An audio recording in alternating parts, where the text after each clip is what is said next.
ಜ್ಞಾನಾಂಜನಶಲಾಕೆ ತಸ್ಮೈ ಶ್ರೀ ಗುರವೇ ನಮಃ.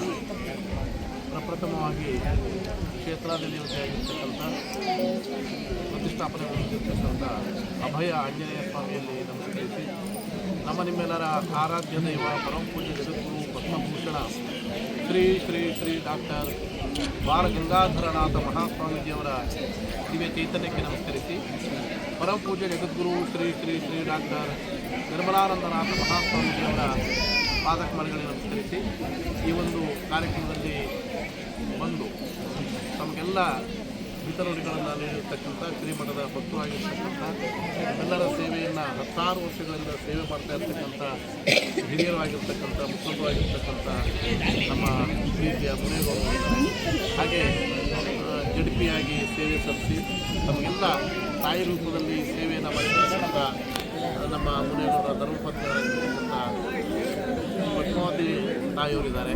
ಹಾಗೂ 3 ದಿನಗಳ ಕಾಲ ಅನ್ನದಾಸೋಹವನ್ನು ಮಾಡ್ತಾ ಇರ್ತಕ್ಕಂಥ ಆನಂದವರಿದ್ದಾರೆ, ಹಾಗೂ ಪುಟ್ಟರಾಜು ಇದ್ದಾರೆ, ನಾರಾಯಣಸ್ವಾಮಿ ಅವರಿದ್ದಾರೆ, ಸತೀಶ್ ಅವರಿದ್ದಾರೆ. ನಮ್ಮ ಮೊನ್ನೆ ಮಧುರೆ ಹೋಬಳಲ್ಲಿ ಒಂದು ದೊಡ್ಡ ರಾಗಿ ಎಲ್ಲ ಕಲೆಕ್ಟ್ ಮಾಡಿ, ರಾಗಿ ಭಿಕ್ಷೆಯನ್ನು ಮಾಡಿ, ರಾಗಿ ಅಕ್ಕಿ ತರಕಾರಿ ಎಲ್ಲ ಭಿಕ್ಷೆ ಮಾಡಿ ಮಧುರೆ ಹೋಬಳಿಯಲ್ಲಿ ಸುಮಾರು ಒಂದು 4 ಕ್ವಿಂಟಲ್ ಅಕ್ಕಿ ರಾಗಿ ಎಲ್ಲ ಸೇರಿ ಒಂದು ಸಂಘಟನೆ ಮಾಡಿ ಪೂಜೆ ಮಗಳನ್ನ ರಾಶಿ ಪೂಜೆ ಕರೆಸಿ ಒಂದು ಮಠಕ್ಕೆ ನೀಡಿರ್ತಕ್ಕಂಥ ಸೇವೆ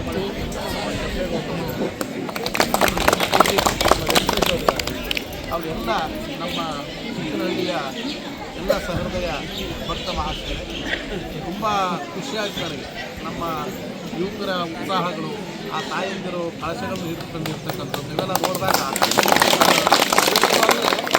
ಚಿಕ್ಕನಹಳ್ಳಿ ಚೊಕ್ಕಾಗಿರೋ ಜೊತೆಗೆ ಎಷ್ಟು ಸಂಸ್ಕಾರವನ್ನು ನೀವು ಅಂತ ನಮ್ಗೆ ಅರ್ಥ ಆಯಿತು. ಅಷ್ಟು ಒಳ್ಳೆಯ ಸಂಸ್ಕಾರವನ್ನು, ಒಂದು ಶ್ರದ್ಧೆ ಭಕ್ತಿಯನ್ನು, ಒಂದು ಸ್ವಾಮಿಗಳನ್ನ ಕರೆದ್ರೆ ನಾವು ಯಾವ ರೀತಿ ಆ ಸ್ವಾಮಿಗಳನ್ನು ಗುರುಗಳನ್ನು ನಾವು ಸ್ವಾಗತ ಮಾಡಬೇಕು ಅಂತಕ್ಕಂಥದ್ದನ್ನು ಮೋಸ್ಟ್ಲಿ ನಿಮ್ಮ ಹಳ್ಳಿಯಲ್ಲಿ ನೋಡಿ ಕಲಿಬೇಕು. ಅಷ್ಟು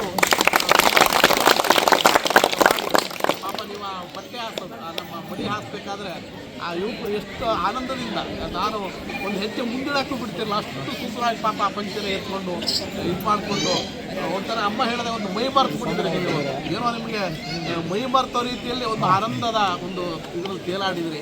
ಆಂಜನೇಯ ಸೇವೆಯನ್ನು ಅಷ್ಟು ಶ್ರದ್ಧೆಯಿಂದ ನೀವೆಲ್ಲ ಮಾಡಿದ್ರಿ. ನಿಜವಾಗ ಕೂಡ ನನಗೆ ಹರೀಶ್ವರ ಹೇಳಿದಾಗೆ ಯಾರೂ ಸ್ವಾಮಿಗಳೇ ಬಂದಿಲ್ಲ ಅಂತ ಅಂತಿದ್ರು ನಮಗೆ. ಏನೋ ಒಂದು ರೀತಿಯಲ್ಲಿ ನನಗೆ ಆ ಪುಣ್ಯ ಸಿಗ್ತಲ್ಲ ಅಂತ ನನಗೂ ಒಂದು ಖುಷಿ. ಯಾಕಂದರೆ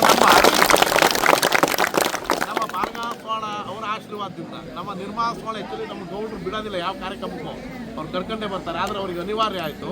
ಅದಕ್ಕಾಗಿ ಅವ್ರು ಬರದೇ ಇರೋದು ನನಗೆ ಆಂಜನೇಯನ ದರ್ಶನ, ನಿಮ್ಮ ಪ್ರೀತಿಯನ್ನು ಒಂದು ಗಳಿಸ್ತಕ್ಕಂಥ, ನಿಮ್ಮ ಪ್ರೀತಿಯನ್ನು ನಾನು ನೋಡ್ತಕ್ಕಂಥ ಒಂದು ಭಾಗ್ಯ ಅಥವಾ ಒಂದು ಸಂತೋಷ ನನಗೆ ಸಿಗ್ತಲ್ಲ, ಅದು ನಿಜವಾಗೂ ಕೂಡ ನಾನು ಆಂಜನೇಯನಿಗೆ ನಿಮ್ಮೆಲ್ಲರಿಗೂ ಕೂಡ ನಾನು ಧನ್ಯವಾದವನ್ನು ಹೇಳ್ತೀನಿ.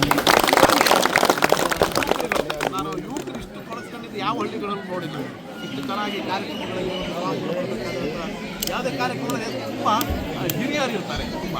ಆದರೆ ಈ ಪಂಚಹಾಸನದಲ್ಲಿ ಎಲ್ಲರೂ ಕೂಡ ತಾವು ಯುವಕರುಗಳು ಕೂಡ ಅಂಥ ಸಂಸ್ಕಾರದಿಂದ ನೀವು ಕೂಡ ಇದ್ದೀರಿ, ಹೆಣ್ಣುಮಕ್ಕಳು ಕೂಡ ಇದ್ದೀರಿ.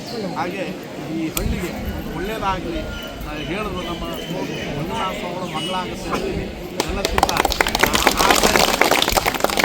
ನಮ್ಮ ಬಾಲಗಂಗಾಧರ ಅವರೆಲ್ಲರೂ ಕೂಡ ನಮ್ಮೆಲ್ಲರಿಗೂ ಕೂಡ ದಿವ್ಯ ಆಶೀರ್ವಾದವನ್ನು ಮಾಡಿದ್ದಾರೆ.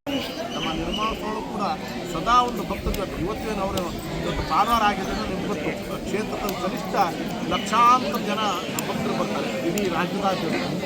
ಇದರಿಂದ ಅವರು ಭಾನುವಾರ ಎಲ್ಲಿಗೂ ಹೋಗಲ್ಲ, ಒಂದು ಮಧ್ಯಾಹ್ನ ಮೇಲೆ ಏನಾದರೂ ಕಾರ್ಯಕ್ರಮಕ್ಕೆ ಹೋಗ್ತಾರೆ, ಬೆಳಗ್ಗೆ ಹೋಗಲ್ಲ. ಅದಕ್ಕಾಗಿ ಇವತ್ತು ಬರೋಕ್ಕಾಗಿದೆ.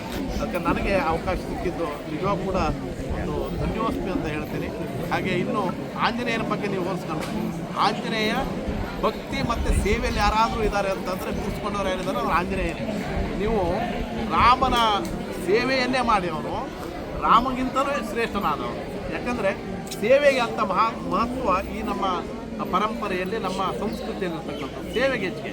ಇವತ್ತು ಮುನೇಗೌಡರನ್ನ ಯಾಕೆ ನಾನು ಕೂರಿಸಿದ್ರೆ ಅಂದರೆ ಇವು ಸೇವೆ ಮಾಡ್ತಾರೆ ಅಂತೇಳಿ, ಆ ಸೇವಾ ಮನೋಭಾವನೆಗೆ. ಹಾಗೆ ರಾಮನ ಸೇವೆಯನ್ನು ಮಾಡಿದ್ರೆ ಆ ರಾಮನ ಸೇವೆ ಇದಕ್ಕೆ ಅವನು ಕೇಸರಿ, ಅವನಪ್ಪ ದೊಡ್ಡ ರಾಜ, ರಾಜನಪ್ಪ ಅಂತ ರಾಜ್ಯವನ್ನು ಅವರು ಕೂಡ ಒಂದು ದೊಡ್ಡ ರಾಜ್ಯವನ್ನು ಆಳ್ಬೋದಾಗಿದೆ. ಆದರೆ ರಾಮನ ಸೇವೆಗೆ ಬಂದಾಗ ರಾಮನ ಸೇವೆಯಲ್ಲೇ ಅವನು ಇವತ್ತು ನೀವು ನೋಡಿ ರಾಮನ ದೇವಸ್ಥಾನ ಇವತ್ತು ಇಡೀ ದೇಶದಲ್ಲಿ ಎಲ್ಲೋ ಹರಡಲಿಕ್ಕೆ ಇಟ್ಟಿದ್ದಾರೆ.